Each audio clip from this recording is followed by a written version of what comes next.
there's a Qatar bank. If Qatar tells them to do something and the United States tells them not to do something, who's the bank going to listen to? Well, that is the question before us right now. Who's the bank going to listen to? Qatar, Of their course. government. Okay.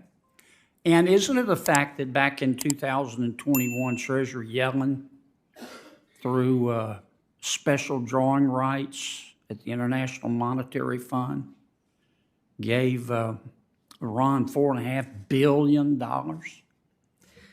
That's what I understand, yes. And she'd like to give them more.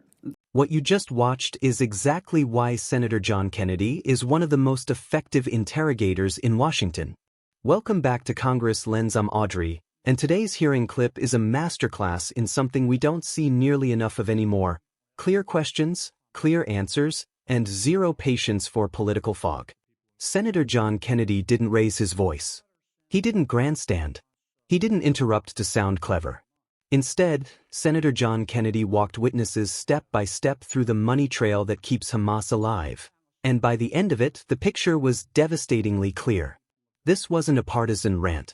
This was a prosecutor laying out facts: who pays, who enables, and who looks the other way.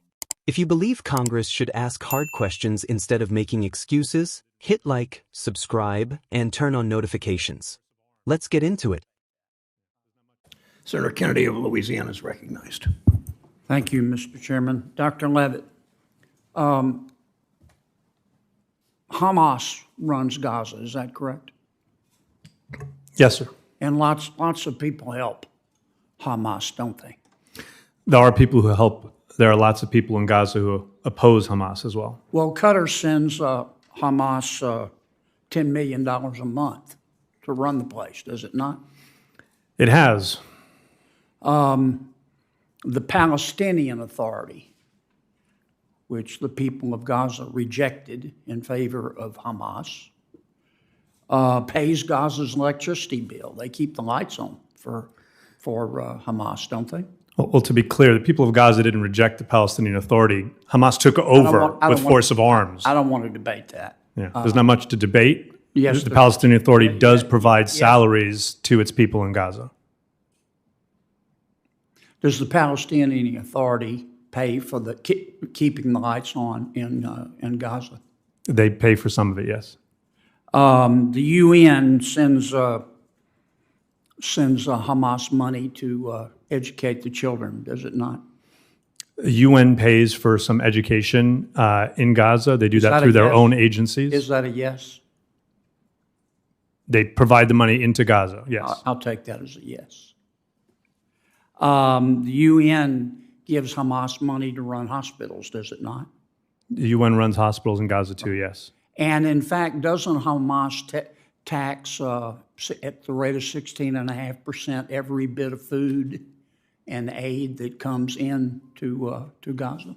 They do tax everything. I don't know the exact percent. Hamas levies a tax on even fish caught, does it not? They tax everything. And Hamas also levels an income tax, does it not? That too.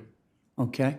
President Biden's administration has not enforced the sanctions on Iranian oil, on Iranian oil, has it? No. Okay. So you agree with Ms. I'm sorry, I can't see you. Pleska. So you agree?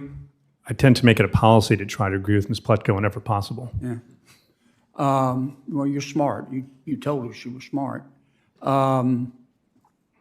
President Biden has not chosen to impose the snapback sanctions under the JPCOA, has he? Correct. Okay. Ms. Pletka, who has the $6 billion? It's in a bank in Qatar. Okay. So Qatar has control of it. In essence, that is correct, although... Well, let me put it this way. If the Qatar bank, there's a Qatar bank. If Qatar tells them to do something and the United States tells them not to do something, who's the bank going to listen to? Well, that is the question before us right now. Who's the bank going to listen to? Qatar, their government. Okay. And isn't it a fact that back in 2021, Treasurer Yellen, through special drawing rights at the International Monetary Fund, gave Iran $4.5 billion. That's what I understand, yes. And she'd like to give them more. That's what I understand, yes. That's like cash money. It's really a dividend. You can cash in for U.S. dollars. Is that right? That's what I understand. Wow.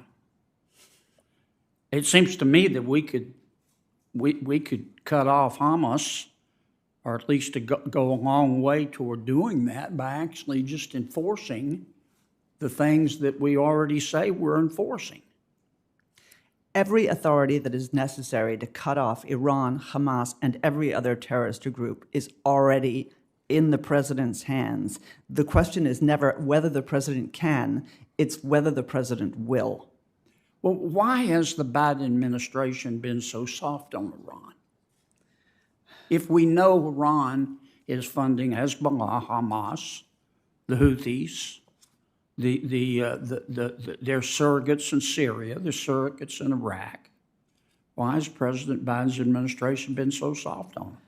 Well, do they just think love is the answer, and that this isn't a bar fight, and that, I mean, it just looks to me like this administration is quoting Socrates in the middle of a prison riot. That's a very apt picture. I'm not a spokesman for the Biden administration, so I can only give you my estimation. There has always been a problem in our compartmentalization in dealing with Iran. We have prioritized their nuclear program, their nuclear weapons program, understandably, but we have not ignored, but diminished the importance of their support for terrorism, their regional disruptions, and their human rights record. Those things need to change. We need to tighten the screws on Iran in every single aspect. Peace through weakness never works, does it? After watching that entire exchange, here's my honest takeaway. Senator John Kennedy exposed a policy failure that defenders of the Biden administration would rather not talk about. Let's start with the basics Senator John Kennedy established. Hamas runs Gaza. That's not disputed. Yet money continues to flow into Gaza from multiple directions, and Hamas sits right in the middle collecting, taxing, and benefiting from it all. Qatar sends millions every month. The Palestinian Authority pays salaries and electricity. The United Nations funds education and hospitals. And Hamas taxes everything: food, aid, income, even fish. So when people pretend Hamas is somehow isolated or starved of resources, Senator John Kennedy methodically dismantled that narrative in real time. What made this exchange powerful wasn't theatrics. It was how every answer backed Senator John Kennedy's point, whether the witnesses wanted it to or not. Then came the part that really matters: Iran. Senator John Kennedy forced witnesses to acknowledge that the Biden administration has not aggressively enforced sanctions on Iranian oil. That matters because oil revenue is Iran's financial lifeline, and Iran is openly funding Hamas, Hezbollah, the Houthis, and proxy militias across the Middle East. This isn't speculation. It's documented. And when Senator John Kennedy brought up the $6 billion sitting in a Qatari bank, the discomfort in the room was obvious.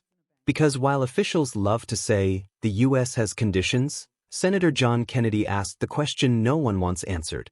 When push comes to shove, does that bank listen to Washington or to Qatar?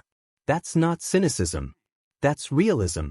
Senator John Kennedy also reminded everyone that in 2021, the U.S. supported Iran receiving billions more through IMF special drawing rights, money that can be converted into usable cash. Again, not theory. Documented policy. The most important moment of this exchange, though, was philosophical. Senator John Kennedy wasn't just criticizing tactics, he was criticizing strategy. The witnesses admitted that U.S. policy has heavily prioritized Iran's nuclear program while diminishing the urgency of Iran's terrorism, regional aggression, and human rights abuses.